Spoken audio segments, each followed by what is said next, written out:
The first message came on a Thursday night, just after 11 p.m. Hey, I think I need some space for a while. Nothing bad. I just need time to figure some things out. Please don't contact me until I reach out. I hope you understand. I stared at the screen for a good 5 minutes, rereading the message like it was written in a foreign language. Maya wasn't the kind of person who asked for space. She was all in or all out, passionate, impulsive, affectionate, not vague, not quiet. I typed out a reply 3 times before settling on. Okay, I understand. Let me know when you're ready. I felt sick sending it, but I didn't want to pressure her. I didn't want to seem needy. Love, I told myself, sometimes required restraint. Patience. So I waited. The first few days were the hardest. Every time my phone buzzed, I felt a spike of adrenaline. Every time it wasn't her, which was every time, my heart sank deeper. I kept checking our old messages, hoping for clues. We hadn't fought. She kissed me goodbye on Monday like nothing was wrong. Tuesday we talked on the phone about dinner plans. Then radio silence, followed by that cryptic message. I convinced myself it was stress. Maybe work. Maybe something personal she didn't want to burden me with. I respected that. At least I tried to. But her social media told a different story. Maya had stopped posting anything new. No Instagram stories. No Twitter jokes. Just silence. Like a digital blackout. I knew I shouldn't snoop, but on day 4, I gave in and checked the accounts of people she often tagged. Her best friend Lacey, her cousin Jordan. That's when the nausea hit. There she was, smiling on Lacey's feed, standing in front of an airport gate, holding a passport and a mocha. Caption, vacation time with my girl Palm Tree Airplane, #escape mode. She looked radiant. Not sad. Not lost. Not someone who needed space. She looked like someone escaping with purpose. And worse, Lacey had tagged someone else in the photo. At Luke's_perspective. I tapped the tag. A guy in his 20s. Tall, bearded, the kind of chiseled jaw that didn't need a filter. His latest post made my heart cave in on itself. Island Time sun with face Victory Ann. There she was again. Maya. This time in a swimsuit, laughing beside him, hand on his chest. Posted yesterday. I didn't cry right away. I thought I would. But the pain didn't arrive like thunder. It came like fog, slow, creeping, disorienting. I kept reading the message she'd sent, looking for a loophole. I think I need some space for a while. Please don't contact me until I reach out. I hope you understand. Understand what? That while I honored her need for space, she boarded a plane with someone else. That I sat home thinking she was sorting herself out while she was in beach photos with a new guy. That I was temporary. And this, whatever this was, had been waiting behind my back. I didn't break my silence. I wanted to. God, I wanted to. But I didn't. Instead, I texted my best friend, Eli. You ever get lied to so gently it took you days to realize you've been stabbed? He called immediately. Eli took me out for drinks. Said I needed a change of scenery. We ended up at some indie bar that played 2000s emo and served cocktails with names like Whiskey Apocalypse and Sad Dad Negroni. I downed 2 before the dam broke. She said she needed time, man. Space. I thought maybe depression. Or family stuff. Or burnout. And she's out there playing house with some dude who has beach abs and a philosophy podcast. Eli didn't offer any cliches. He didn't tell me I'd be okay, or that I was better off. He just listened, handed me another drink, and said, you can grieve someone who's still alive. Doesn't make it less real. Later that night, I deleted Maya's contact from my phone. I didn't block her, not yet, but I deleted the thread. I couldn't keep staring at her last lie like it was a love letter. Why? It wasn't until almost 2 weeks later that I felt something like rage. It hit in the middle of folding laundry. Something so stupidly ordinary when I found one of her shirts at the bottom of the basket. A red hoodie she used to wear when she stayed over.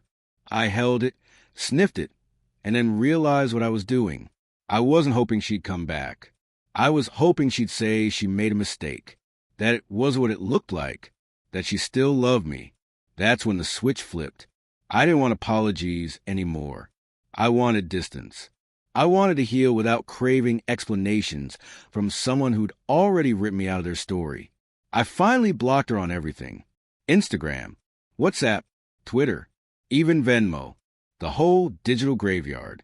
Because if she ever did come back, I wanted it to be too late. The coffee shop was an accident. Or fate. I still don't know. I was running late for a meeting and ducked into Brew and Bloom to grab something strong. It was a place Maya used to swear by, something about their lavender oat lattes. I hadn't been back since we started dating. Thought it might sting too much. Turns out I was right. He was already there. Luke, the guy from the beach photos. I recognized him instantly. The messy bun, the square jaw, the camera bag slung across his chair. He was seated near the window, headphones half on, laptop open, sipping a cappuccino like he had all the time in the world. I tried to look away, tried to act normal, but he glanced up, and in that instant, I knew he recognized me, too. Our eyes locked. No malice, no smirk, just recognition. I turned toward the counter, ordered something I didn't taste. I was nearly out the door when I heard, "You're Dean, right?" I froze. He stood a few steps behind me, hands in his pockets. No aggression, just awkward politeness. "Yeah," I said slowly.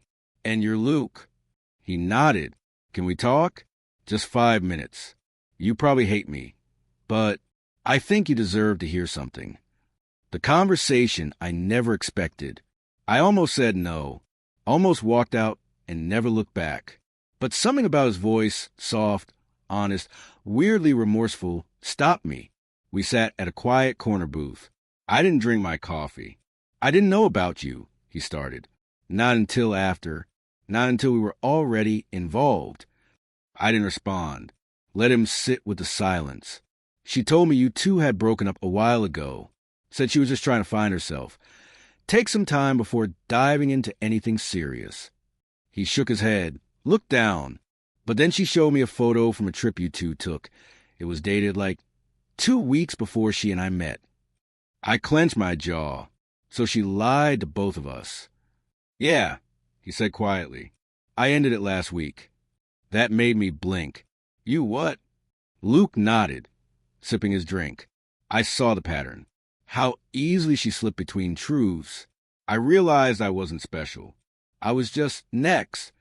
A strange mix of satisfaction and sorrow spread through me. I didn't like the guy, but I also didn't want him destroyed. He didn't owe me anything. She did. "Hey, I've been thinking about you. Can we talk?" It was short. No explanation. No apology. Just a lazy fishing line cast into the waters of my silence. For a moment, I considered responding. I even drafted a reply. Talk about what? How you lied. How you asked for space and filled it with someone else. How you let me sit in the dark while you pose in the sun. But I deleted it, because I'd already learned something the last 3 weeks. Sometimes silence is the last dignity you get to choose. I didn't reply. Closure without a curtain call.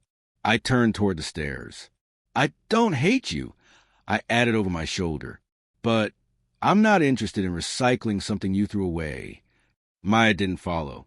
She just stood there, silent, a woman watching a door that would never reopen. As I climbed the stairs, I realized something simple and powerful. She may have been the one who walked away, but I was the one who moved on. There's something healing about creating. I started photographing strangers on park benches, markets, rain-slick streets. Not for Instagram, not to impress anyone, just to remember that the world kept spinning. One day, a woman asked if she could buy one of my prints, a black and white shot of a street violinist beneath a flickering lamp. I said yes.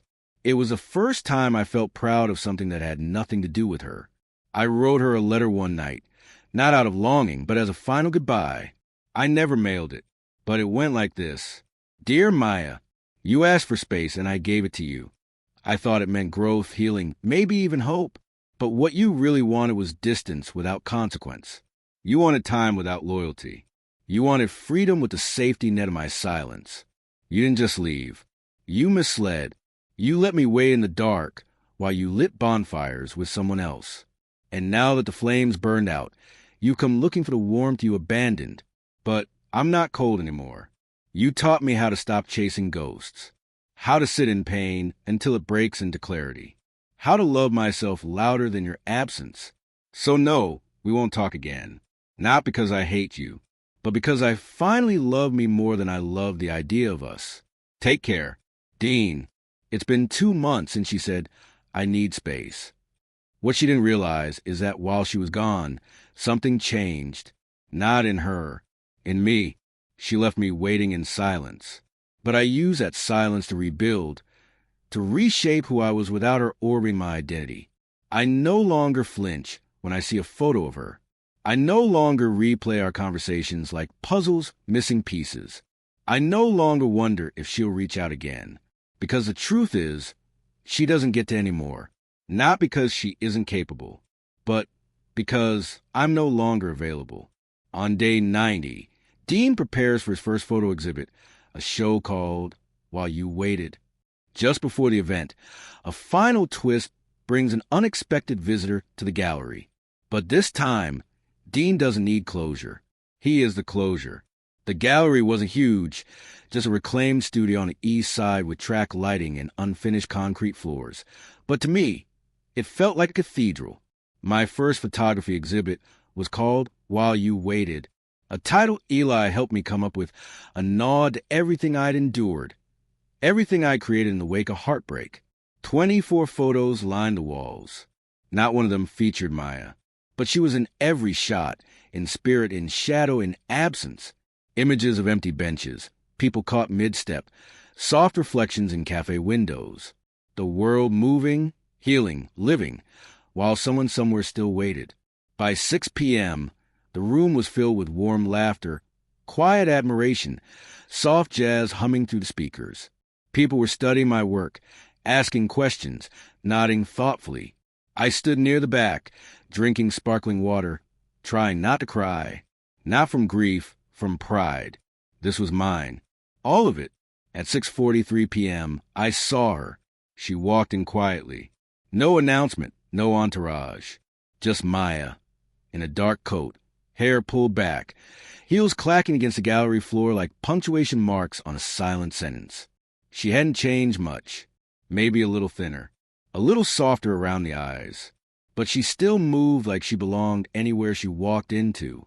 That same magnetic presence that once pulled me toward her like gravity. I didn't panic. I didn't run. I just watched as she drifted from photo to photo, taking her time, pausing at one in particular. A shot of an empty cafe table by a rainy window, a single chair pulled out. That one was called after the lie. When she turned and saw me, she didn't smile. She just walked over slowly and said, "You named it after me." I sipped my drink. I named it after what you did. She lowered her gaze. It's beautiful. All of it. Thank you. Silence fell between us. But not the kind that used to scream with things unsaid. This one was calm. Finished. The conversation that didn't hurt. I didn't come make anything worse, she said. I just wanted to see it. I heard about the show through Lacey. I nodded. You came. You saw.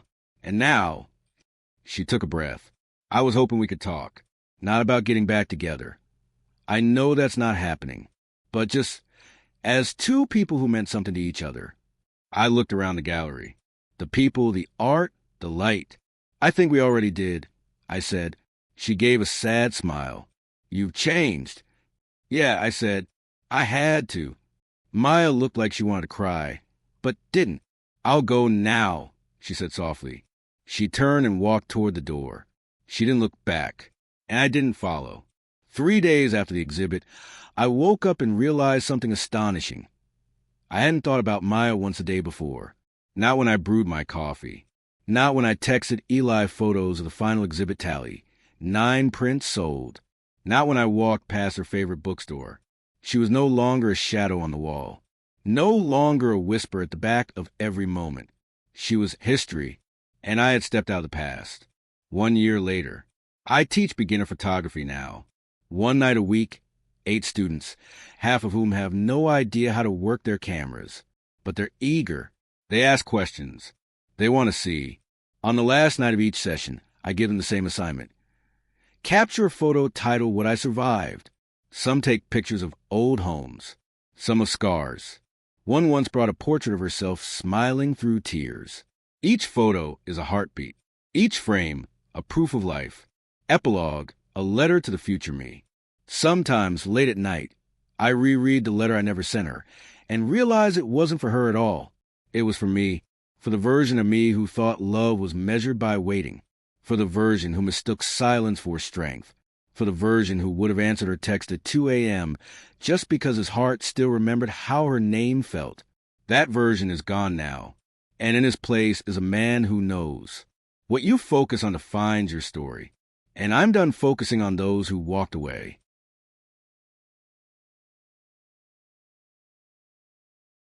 Instead, I sat back, deleted the message, and walked outside. The sky was a heavy, overcast gray, but I felt lighter than I had in weeks. Grief is strange. Some days it crushes your chest, makes it hard to breathe. Other days, it tiptoes around like a ghost in the hallway, just out of reach but always watching. I didn't think about Maya until 3 p.m. That was progress. I met Eli for lunch. He noticed the difference. You look like someone who finally stopped bleeding. I laughed. Yeah, I think I finally ran out. He grinned, then pushed a folder across the table. It's time you start doing something for you. Remember that photography course you talked about? Inside was a class schedule, already booked and paid for. You didn't. I did, Eli said, because she doesn't get to be the last chapter in your book. I didn't check my blocked messages folder for a while. But curiosity is a nasty itch. Maya had sent 3 more texts. No double texts. No desperation. Just short, calculated attempts to lure me back. I saw you ran into Luke. I'm sorry for how things ended. You meant more to me than you think. Each one felt less like a confession and more like bait, like she was trying to keep a door cracked open, just in case a new one didn't work out. But I wasn't waiting by the door anymore. I closed the folder and smiled. Not bitter, just stunned. The photography class was full of strangers, people with DSLRs, iPhones, and too many questions. I felt out of place at first. Then the instructor said, "Photography is about perspective. What you focus on defines your story." That line hit me harder than I expected. What you focus on defines your story. I had been focusing on betrayal, loss, silence, her. But maybe it was time to turn the lens, literally and metaphorically, towards something else. So I did. I snapped photos of city streets, strangers, rusted fire escapes. I let myself see beauty in overlooked things. And somewhere in that process, I started seeing myself again. I was coming back from a class shoot, camera slung across my chest, shoes wet from the rain. The elevator in my apartment building was out again, so I was about to take the stairs when I froze. Maya was standing in the lobby. Same long coat I bought her last fall. Hair curled like she used to when she was nervous. She looked up from her phone, locked eyes with me, and her whole face shifted. Hope, guilt, something else. Something unreadable. "Dean," she said, taking a step forward. "Hey." I said nothing. Just stood there, rain dripping from my jacket, waiting for her to speak. "I've been trying to reach you," she said softly. I thought maybe we could talk. The words hit like pebbles, not rocks. I was surprised by how little they hurt. "I saw your messages," I said. She looked relieved. "Can we go upstairs?" I shook my head. "No. If you have something to say it here." The lobby was quiet, empty except for us and the echo of the rain outside. The almost apology. "I know I hurt you," she began. "And I'm not here to pretend like I didn't. But things were complicated. I wasn't sure how to explain without making it worse." "You asked for space," I said. "You asked me not to contact you, then flew off with someone else." She looked down. Luke wasn't planned. It just happened. I didn't think it was serious at first, but it was serious enough to lie about. She winced. "I didn't want to lose you completely. I thought maybe if I took time, figure out what I wanted." "You used me as a backup plan," I said flatly. "No," she said quickly. That's not, she stopped herself. I didn't know what I wanted. I was scared. You don't get to ask someone to wait in silence while you test drive someone else. That shut her up. For once, Maya had no elegant response. No emotional acrobatics. Just wide eyes and shallow breaths. The shift. I came because I miss you, she whispered. Because being with him, it made me realize what I lost. I nodded slowly. That's the thing, I said. You realize what you lost. But I realize what I deserve. Her lip trembled. Whether it was genuine or rehearsed, I no longer cared. I gave you silence because you asked for it. I continued. I didn't chase. I didn't beg. I honored what I thought was a real need. Turns out, it was just a smokescreen for betrayal. Maya stepped forward, voice shaky. Please, Dean. I made a mistake. I wasn't thinking clearly. I panicked. You didn't panic, I said. You prioritized what felt exciting in the moment. You gambled. And I'm not here to be your consolation prize.